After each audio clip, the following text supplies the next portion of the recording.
Bonjour Anne Piodac, bienvenue. Bonjour Olivier Baqueza. Vous êtes directrice de la gouvernance et des risques du laboratoire Ipsen Pharma. Vous êtes également vice-présidente et secrétaire générale de l'association pour le management des risques et des assurances de l'entreprise, l'AMRAE, qui organise ses rencontres du risque management du 2 au 4 février à Deauville. Alors ça sera en présentiel cette année, l'an dernier c'était en distanciel, mais dans le respect des gestes barrières, gestion du risque oblige évidemment. Exactement. Alors vous êtes directrice de la gouvernance chez Ipsen. Précisément la gouvernance, pourquoi c'est important de sensibiliser, d'informer les instances de la gouvernance d'une entreprise sur les risques qu'encourt cette même entreprise? Alors pourquoi c'est important? Parce que la première mission de la gouvernance, c'est la définition de la stratégie. Or, quand on parle de stratégie, il y a deux piliers, les opportunités et les risques, et les menaces. Et quand on parle de menaces, évidemment, on est sur le terrain de jeu de la gestion des risques.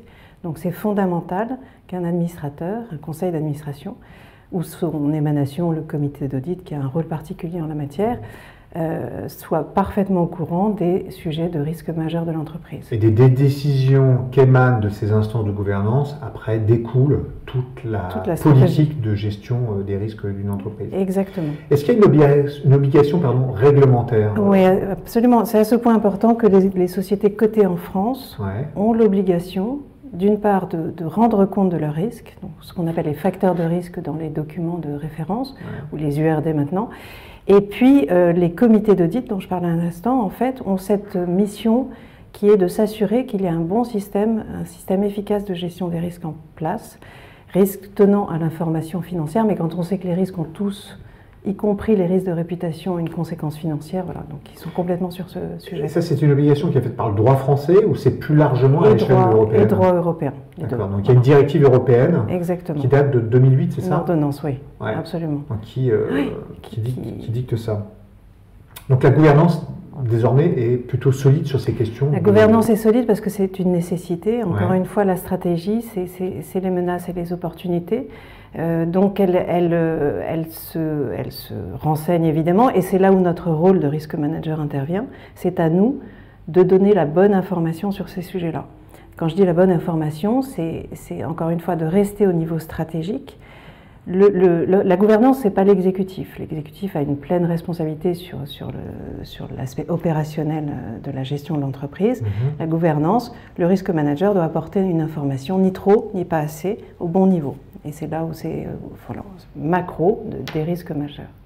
Donc, est-ce qu'on est arrivé à un point où dans l'entreprise, dans les instances de gouvernance, il y a désormais une appétence du risque? C'est une formulation qui est un peu antinomique. C'est notre jargon. Voilà, mais il y a une appétence au risque. En fait, absolument, et certains conseils ont même réfléchi à définir cette appétence préalablement, en amont.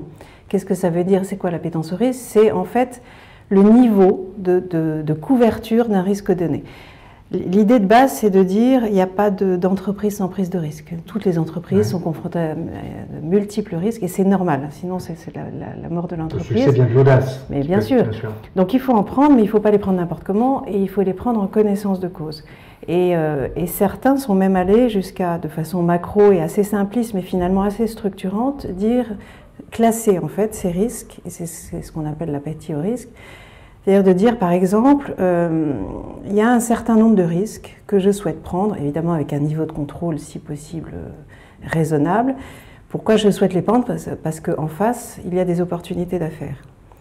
À l'opposé, il y a un certain nombre de risques que je refuse. Moi, ce que j'appelle les risques non négociables, qui sont des risques qui finalement ont trait aux valeurs de l'entreprise. Par exemple, les sécurités des hommes, par exemple la RSE, par exemple évidemment l'éthique. Et sur ces sujets-là, les entreprises n'ont évidemment aucun appétit. Et donc il s'agit de le définir avant. Et puis au milieu, moi je mets en général tous les risques qui sont susceptibles de mettre en danger les actifs majeurs de l'entreprise, évidemment auxquels elles sont très attentives, et là l'idée c'est d'avoir un niveau de contrôle de ces risques le plus haut possible. Alors ces bonnes pratiques que vous venez de décrire, j'imagine qu'elles sont très courantes dans les grands groupes ou les entreprises de taille intermédiaire. Quid des PME, un patron de PME qui est toujours à courir, dont on peut supposer qu'il est tout le temps dans l'opérationnel, quel conseil vous lui donneriez? De vraiment réfléchir aux enjeux à long terme de ces comportements et de bien peser les conséquences possibles d'une affaire qui serait réalisée avec un risque de l'ordre de l'éthique. Voilà. Et donc là, vraiment qu'ils viennent déjà à l'AMRAE, parce qu'on a énormément de réflexions sur ces sujets-là, on pourra l'aider très volontiers. Et surtout qu'il ait en permanence ce qu'a la gouvernance, c'est-à-dire l'enjeu stratégique d'une décision, dans toutes ses dimensions. Donc l'intérêt financier, mais les risques notamment non négociables. Merci Anne Piot d'Abzac. Avec plaisir.